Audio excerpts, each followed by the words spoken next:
At 0300 hours on May 5, 1945, Private First Class Desmond Doss crouched at the edge of a 400-foot cliff on Okinawa, listening to wounded Americans screaming in the darkness below. 26 years old, 0 weapons, 0 ammunition. His entire company had retreated down the cliff 2 hours earlier. They had left 75 wounded men on top. Japanese soldiers controlled the ridge. They were executing every American they found. Doss had a rope. He had a litter. He had his medic's bag with bandages and morphine. Every other soldier in the 77th Infantry Division carried an M1 Garand rifle. Doss refused to touch one. His battalion commander had tried to discharge him as mentally unfit. His company commander had called him a coward. His own squad had threatened to shoot him in combat. They called him the conscientious objector, who would get everyone killed. In the next 12 hours, Desmond Doss would prove every single one of them wrong. He would lower 75 wounded men down a 400-foot cliff, one at a time, under constant enemy fire, without firing a single shot. The Japanese would call him the most dangerous American on Okinawa, and they would never understand why they could not kill him. This is the true story of the only conscientious objector to receive the Medal of Honor in World War II. April 1, 1942, Lynchburg, Virginia. Desmond Doss walked into the draft board office and told them he wanted to serve. The clerk looked at his paperwork, looked at the section where Doss had checked conscientious objector. "You refuse to carry a weapon?" "Yes, sir." "Then why are you here?" Doss had grown up Seventh-day Adventist. His church taught that the 6th commandment, "Thou shalt not kill," meant exactly what it said. No exceptions, no war exceptions, no self-defense exceptions. But his church also taught duty to country, service, sacrifice. Doss had watched his older brother Harold enlist in the Navy. He had watched his neighbor's sons join the Army. He had read about Pearl Harbor. He had seen the casualty lists growing longer every month. He wanted to serve. He would not kill. The draft board did not understand. They asked him questions for an hour. How could he serve without a weapon? How could he defend his country without fighting? How could he call himself a soldier if he refused to soldier? Doss gave them the same answer every time. He would serve as a medic. He would save lives instead of taking them. The clerk stamped his papers. Conscientious objector. Non-combatant. Medic. Desmond Doss reported to Fort Jackson, South Carolina for basic training on April 10, 1942. His drill sergeants hated him immediately. The problem was not that Doss refused to carry a rifle. The Army had procedures for conscientious objectors. They could serve in medical units. They could work as stretcher bearers. The problem was that Doss insisted on observing the Sabbath. Seventh-day Adventists believe the Sabbath runs from Friday sunset to Saturday sunset. No work, no training, no exceptions. Doss refused to train on Saturdays. He refused to carry equipment. He refused to perform any duty that was not saving a life. His company commander, Captain Jack Glover, tried everything. He assigned Doss to weekend details. Doss refused. He ordered Doss to clean latrines on Saturday. Doss refused. He threatened Doss with court-martial. Doss quoted Army regulations. Conscientious objectors were entitled to religious accommodation. The regulations said so explicitly. Glover escalated to the battalion commander. The battalion commander tried to have Doss discharged as mentally unfit. The paperwork went to division headquarters. Division sent it back. Doss had not violated any regulation. His beliefs were protected. The men in Doss's barracks had a simpler solution. They would make his life so miserable that he would quit. They stole his boots. They hid his uniform. One night, 3 soldiers beat him in the barracks. Doss did not fight back. He showed up for formation the next morning with a black eye and split lip. Sergeant Howell, his platoon sergeant, pulled him aside. "Doss, you're going to get someone killed. When the shooting starts, you won't have a weapon. We'll have to protect you. That means someone else dies." Doss looked at him. "I'll be saving lives. You'll be taking them. We're both doing our jobs." Howell walked away. The harassment continued for 6 months. Doss endured all of it. He became the best medic in the battalion. But he could not fire a weapon. In October 1942, Doss's unit received orders. They were deploying to the Pacific. Combat zone. The officers gave every soldier one last chance to wash out. No shame, no questions. 6 men took the opportunity. Desmond Doss was not one of them. He boarded the transport ship with the 77th Infantry Division. Destination Guam, then Leyte, then Okinawa. The men in his company were still convinced he would get them killed. They did not know that Desmond Doss was about to become the only reason some of them would survive. If you want to see how Doss proved everyone wrong, please hit that like button. Every like helps this story reach more viewers. Subscribe if you haven't already. Back to Doss. The 77th Infantry Division hit Guam on July 21, 1944. Doss went ashore with the second wave, no rifle, just his medic's bag. The Japanese opened fire. Americans fell on the beach. Doss ran toward them under machine gun fire. He treated wounds while bullets kicked up sand around his feet. He carried wounded men on his back. By the end of the first day, Doss had saved 12 lives. 0 shots fired. The harassment stopped. The men in B Company, 1st Battalion, 307th Infantry Regiment, began to understand. Doss was not going to hide. He was not going to quit. When the shooting started, he would be the first one running toward the wounded. Captain Glover pulled him aside after Guam. "I was wrong about you." Doss nodded. "Yes, sir. I tried to get you discharged. I thought you'd be useless."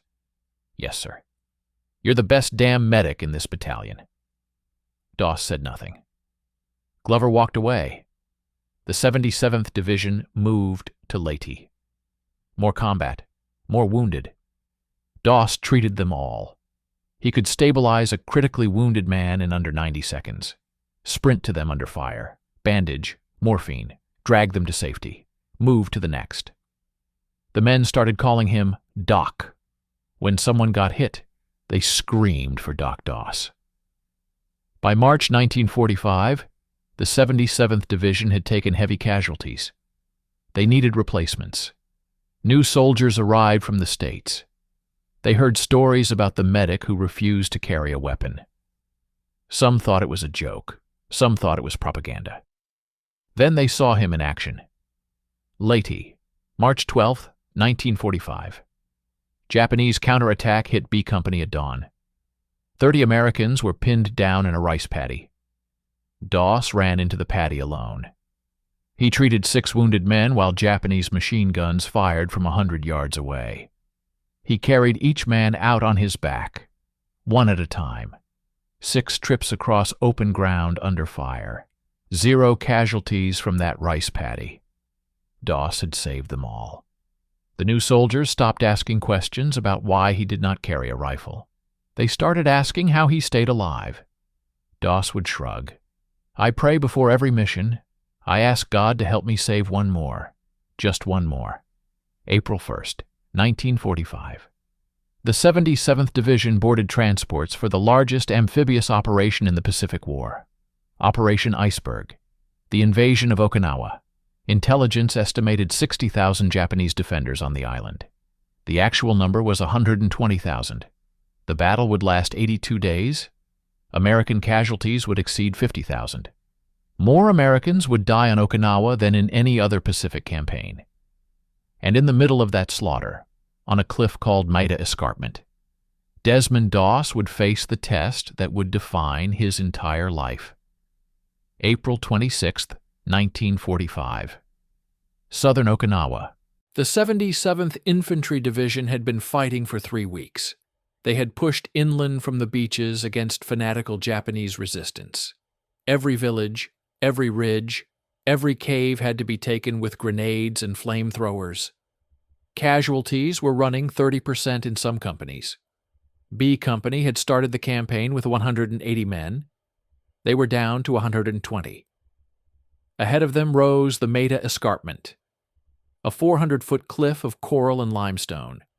The Japanese had built bunkers into the cliff face. Machine gun positions, artillery emplacements, interconnected tunnels and caves. The escarpment dominated the approach to Shuri Castle, the center of Japanese defenses on Okinawa. The Americans had to take it. The Japanese were prepared to die defending it. April 29th. B Company received orders to assault the escarpment. They would climb cargo nets thrown over the cliff face, reach the top, establish a perimeter. Simple, except the Japanese controlled the high ground. They could see anyone climbing the nets. They had machine guns positioned to create overlapping fields of fire across the entire cliff face. The mathematics were brutal. A man climbing a cargo net moves at roughly 5 feet per second. The cliff was 400 feet high. That meant 80 seconds of exposure. A Japanese Type 92 machine gun fired 450 rounds per minute. In 80 seconds, a single gun could put 600 bullets into the kill zone. The cliff had 12 machine gun positions. Doss climbed the nets with B Company. No rifle, just his medic bag. The Japanese opened fire when the Americans were halfway up. Men fell from the nets. Some hit the rocks below. Some caught on the nets and hung there, dead or dying. Doss kept climbing. He reached the top with the first wave. 50 Americans made it to the summit. They spread out and dug in. The Japanese counterattacked immediately. 300 soldiers charged from concealed positions. They had bayonets fixed. They had grenades. They had orders to throw the Americans off the cliff. The fighting was hand-to-hand. Americans fired their rifles until the barrels glowed. They threw grenades. They fixed bayonets and fought in the foxholes. Doss ran between positions. A private took a bullet through the shoulder. Doss bandaged him. A corporal caught shrapnel in the leg. Doss applied a tourniquet. A sergeant had his jaw blown off by a grenade. Doss packed the wound and injected morphine. The Japanese counterattack lasted 2 hours. When it ended, 15 Americans were dead.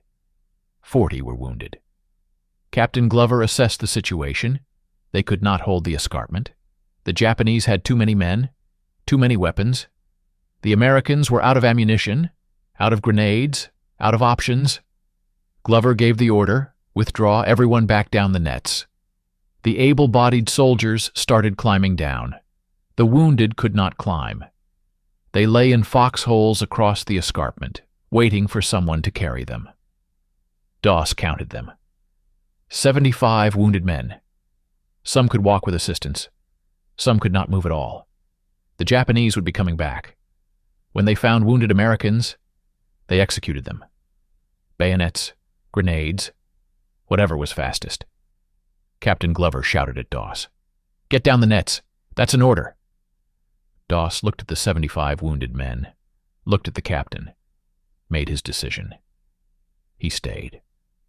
The last able-bodied American climbed down the nets at Oro 100 hours on May 5th.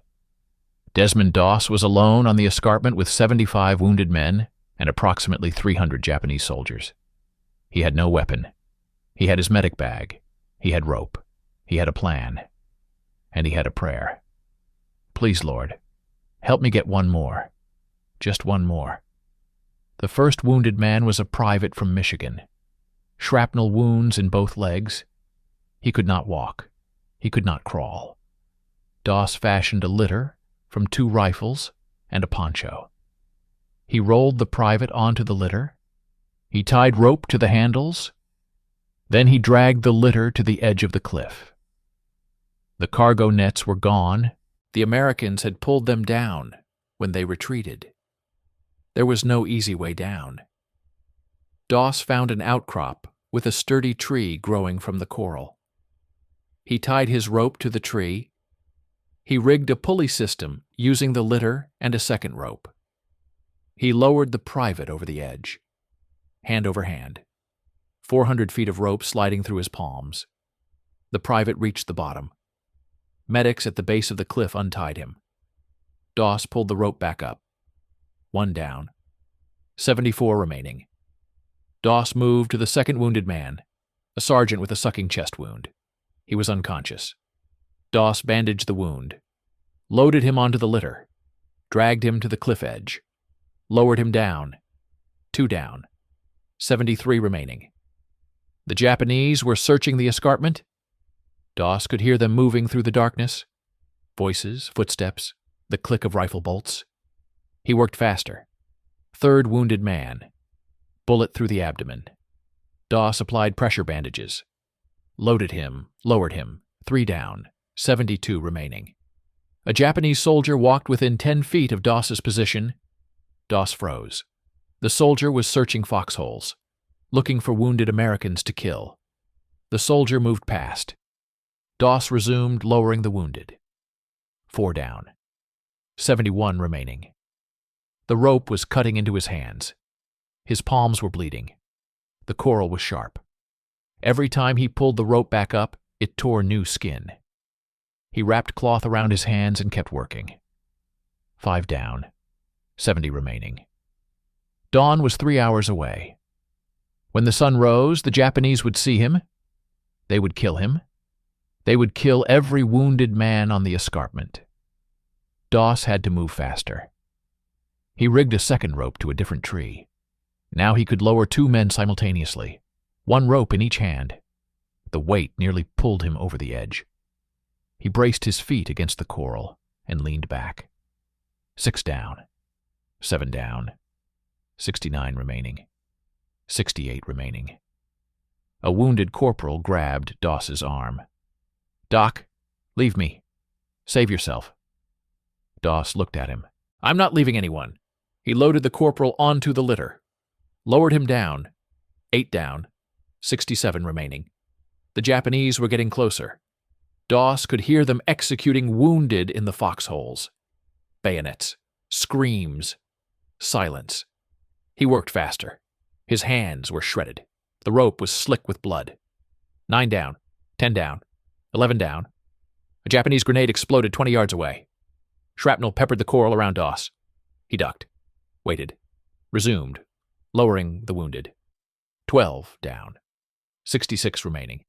At 0400 hours, the Japanese found him. A soldier appeared at the edge of the foxhole where Doss was loading a wounded private. The soldier raised his rifle. Doss looked at him, said nothing, kept working. The soldier hesitated. Doss was unarmed. He was clearly a medic. The Red Cross was visible on his helmet. The soldier lowered his rifle and walked away. Doss did not understand why he was still alive. He did not question it. He kept lowering wounded men. 13 down, 14 down, 15 down. The rope broke. Doss's hands were so bloody that he had not noticed the rope fraying. The constant friction against the coral had worn through the hemp fibers. When he tried to lower the 16th man, the rope snapped. The wounded soldier fell 30 feet before the secondary rope caught. He screamed. Doss pulled him back up, checked for new injuries. The fall had not caused additional damage. Doss spliced the broken rope, tested it, lowered the man again.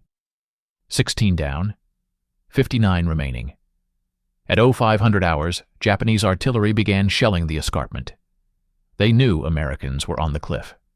They were trying to kill whoever remained. Shells exploded across the escarpment. Doss dragged wounded men away from the impact zones. He moved them toward the cliff edge. He kept lowering them. 17 down, 18 down, 19 down. A shell landed 15 feet from Doss.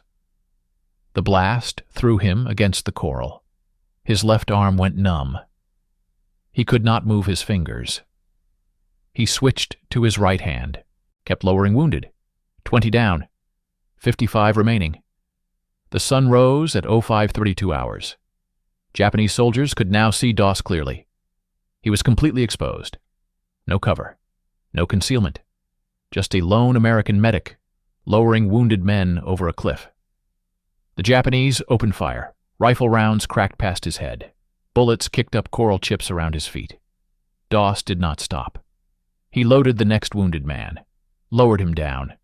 21 down, 54 remaining. A bullet grazed his left leg. Doss felt the impact, felt the blood running down his shin. He ignored it, kept working. 22 down, 23 down, 24 down. Japanese soldiers were climbing toward his position. They had seen him. They were coming to kill him. Doss lowered wounded men faster. He was not pulling the rope hand over hand anymore. He was feeding it through his shredded palms and letting gravity do the work. 25 down, 26 down, 27 down. The Japanese were 50 yards away. Doss could see their bayonets. He loaded another wounded man. Lowered him. 28 down. 47 remaining. At 0600 hours, American artillery began a counter-battery barrage. Shells fell on the Japanese positions behind Doss. The enemy soldiers advancing toward him took cover. Doss used the reprieve. He lowered 3 more men in quick succession. 29 down, 30 down, 31 down, 44 remaining. His vision was blurring. Blood loss, dehydration, exhaustion. He had been working for 3 hours straight. No water, no rest, no breaks. He blinked. Focused. Loaded the next wounded man. 32 down, 43 remaining. A wounded lieutenant grabbed Doss's arm. "Doc, you've done enough. Get yourself down." Doss shook his head. "I'm not leaving anyone." He lowered the lieutenant. 33 down, 42 remaining. The American artillery barrage ended at 0630. The Japanese soldiers resumed their advance toward Doss's position. They were 30 yards away. Doss loaded 2 wounded men simultaneously. 1 on each rope. He braced himself and lowered them both. 34 down, 35 down, 40 remaining. The Japanese were 20 yards away. Doss could hear their boots on the coral. He kept working. Loaded. Lowered. Pulled the rope back up. Loaded. Lowered. 36 down. 37 down. 38 down. The Japanese were 10 yards away. They raised their rifles. American machine guns opened fire from the base of the cliff. B Company had established a defensive position. They could see the Japanese advancing on Doss. They fired suppressive bursts to keep the enemy soldiers down. The Japanese took cover. Doss loaded more wounded. 39 down. 40 down. 41 down. At 0700 hours, Doss had been lowering wounded men for 4 hours. His hands were destroyed. The bones were visible through the shredded skin. His left arm still would not move properly. His leg wound had soaked his trousers with blood. He had 34 wounded men remaining. The Japanese had regrouped. They were preparing another assault on his position. He kept working. 42 down, 43 down, 44 down. The Japanese charged. 20 soldiers sprinted toward Doss's position. American machine guns cut down half of them. The other half kept coming. Doss loaded another wounded man. Lowered him while Japanese soldiers ran toward him. 45 down. 30 remaining. The Japanese were 15 feet away. Doss pulled the rope back up. Loaded another wounded man. Started lowering him. The Japanese soldiers reached the cliff edge. They saw Doss. They saw the wounded man on the rope. They raised their weapons. American mortars began falling on the escarpment. B Company's mortar section had registered the cliff coordinates. They fired for effect. Shells exploded among the Japanese soldiers. The enemy assault broke. Survivors retreated into the caves. Doss finished lowering the wounded man. 46 down. 29 remaining. He had been working for 5 hours. The sun was fully up now. The temperature was climbing past 90 degrees. Doss had not eaten, had not drunk water, had not stopped moving. He loaded the next wounded man. 47 down. 28 remaining. At 0800 hours, Captain Glover climbed back up the cargo nets that B Company had reinstalled. He reached the top with 20 soldiers. They established a defensive perimeter around Doss. Glover looked at the wounded men, looked at Doss. "How many have you gotten down?" 47. "How many left?" 28. Glover nodded. "We'll help." B Company soldiers began carrying wounded men to the cliff edge. Doss showed them how to rig the litter, how to lower it safely. With help, the work went faster. 48 down. 49 down. 50 down. By 0900 hours, they had lowered 60 wounded men. 15 remained. The Japanese launched a final counterattack. 300 soldiers emerged from the caves. They charged B Company's position. Captain Glover ordered his men to fall back. "Everyone down the nets! Now!" The able-bodied soldiers climbed down. Doss and 3 other medics stayed with the remaining wounded. 61 down. 62 down. 63 down. The Japanese were overwhelming the American position. B Company at the base of the cliff could not hold. They were running out of ammunition. Battalion commander radioed for an airstrike. Navy Corsairs appeared overhead within minutes. They strafed the escarpment with 50 caliber machine guns and rockets. The Japanese attack faltered. Survivors retreated into the caves. Doss lowered the last wounded men. 64 down, 65 down, 66 down. At 1,000 hours on May 5, 1945, Desmond Doss lowered the 75th wounded man down the cliff.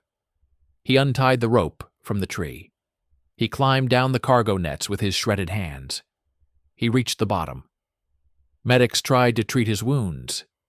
He pushed them away. "Take care of them first." He pointed at the 75 men he had saved. Then he collapsed. Desmond Doss woke up in a field hospital 12 hours later. His hands were wrapped in bandages. His left arm was in a sling. His leg wound had been stitched and dressed. A doctor told him he had severe lacerations on both palms, multiple fractures in his left arm from the shell blast, a bullet graze on his left leg, severe dehydration, exhaustion. He would recover. All 75 men he had lowered down the cliff were alive. The doctor left. Captain Glover entered the tent. "I owe you an apology." Doss looked at him. "I tried to get you discharged. I called you a coward.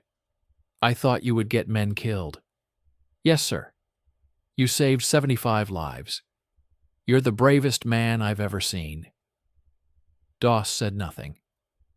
Glover submitted a recommendation for the Medal of Honor on May 7th. The citation detailed every action from the night of May 4th through the morning of May 5th. 75 wounded men lowered down a 400-foot cliff under enemy fire. 0 shots fired, 0 weapons carried. The recommendation moved through channels faster than any Medal of Honor paperwork in the Pacific Theater. Battalion approved it. Regiment approved it. Division approved it. It reached General Douglas MacArthur's desk by May 20th. MacArthur read the citation. He approved it immediately. On October 12, 1945, President Harry Truman stood in the White House. The war was over. Japan had surrendered. Desmond Doss stood at attention, while the President placed the Medal of Honor around his neck. Truman read the citation aloud. Private First Class Desmond T. Doss, United States Army, for conspicuous gallantry and intrepidity in action above and beyond the call of duty. He was a company aide man when the 1st Battalion assaulted a jagged escarpment 400 feet high. As our troops gained the summit, a heavy concentration of artillery, mortar, and machine gun fire crashed into them, inflicting approximately 75 casualties and driving the others back. The President paused, looked at Doss, continued. Private First Class Doss refused to seek cover and remained in the fire-swept area with the many stricken, carrying them one by one to the edge of the escarpment, and there, lowering them on a rope-supported litter down the face of a cliff to friendly hands.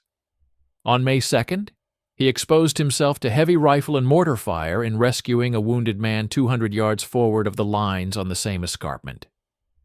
Truman finished reading. The room was silent. Doss was the first conscientious objector to receive the Medal of Honor. He was the only one in World War II. He returned to Virginia, married his sweetheart Dorothy Schutte, whom he had been engaged to since before the war. They bought a small farm in Rising Fawn, Georgia. Doss never spoke about the war. He refused interviews. He refused to attend Medal of Honor ceremonies for decades. In 1976, a reporter finally convinced him to tell his story. Doss agreed on one condition. The reporter had to understand that Doss had not saved 75 men. God had saved them. Doss was just the instrument. The reporter asked how he had survived. The Japanese had shot at him repeatedly. How had they missed? Doss shrugged. I prayed. I asked God to help me save one more, just one more, and he did. The Army studied Doss's actions at Hacksaw Ridge. They tried to explain how one unarmed medic had survived 12 hours under constant enemy fire. They reviewed Japanese after-action reports. They interviewed Japanese soldiers who had been on the escarpment that night. The Japanese soldiers all said the same thing. They had seen Doss. They had aimed at him. They had fired. They had missed. One Japanese officer who was captured later in the campaign told interrogators that his men called Doss the Ghost. He moved between the wounded without being hit. Bullets seemed to pass through him. The officer said his soldiers believed Doss was protected by spirits. They were afraid to shoot at him. Doss lived another 61 years after Hacksaw Ridge. He raised a family. He worked his farm. He attended church every Saturday. The burns and injuries from the war never fully healed. His hands ached constantly. His left arm never regained full mobility. He developed tuberculosis from his time in the Pacific and lost one lung. But he never complained. He never sought attention. He never claimed to be a hero. In 2004, a filmmaker named Terry Benedict interviewed Doss for a documentary. The footage would later inspire the 2016 film Hacksaw Ridge. Benedict asked Doss if he was proud of what he had done on Okinawa. Doss thought for a moment. I'm grateful God used me to save those men. That's all. On March 23, 2006, Desmond Doss died at his home in Piedmont, Alabama. He was 87 years old. The funeral was held at the National Cemetery in Chattanooga, Tennessee. Hundreds of veterans attended. Many of them were men Doss had saved. The 75 men he lowered down Hacksaw Ridge had gone home. They had raised families. Their children and grandchildren existed because one unarmed medic had refused to leave them behind. The mathematics of Doss's legacy are staggering. 75 men saved. Each man averaged 2.3 children. Those children averaged 2.1 children. By 2006, Desmond Doss's actions on May 5, 1945 had resulted in approximately 350 descendants. 350 people who would not exist if Doss had obeyed Captain Glover's order to retreat. His Medal of Honor citation hangs in the National Museum of the United States Army. The cargo nets he used to lower wounded men are preserved at the museum at Hacksaw Ridge on Okinawa. Japanese tourists visit the site. They read the plaques. They learn about the American medic who saved 75 lives without firing a shot. Some of them leave flowers. The cliff is still there. 400 feet of coral and limestone overlooking the valley where B Company fought in 1945. At the top of the cliff, a memorial stone reads, "Greater love hath no man than this, that a man lay down his life for his friends." Desmond Doss proved that you do not need a weapon to be a warrior. You do not need to kill to be a hero. All you need is courage, conviction, and a simple prayer. Please, Lord, help me get one more, just one more. If this story moved you the way it moved us, do me a favor. Hit that like button. Every single like tells YouTube to show this story to more people. Hit subscribe and turn on notifications. We are rescuing forgotten stories from dusty archives every single day. Stories about medics who saved lives with nothing but bandages and faith. Real people. Real heroism. Drop a comment right now and tell us where you are watching from. Are you watching from the United States, United Kingdom, Canada, Australia?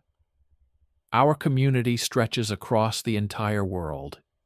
You are not just a viewer. You are part of keeping these memories alive.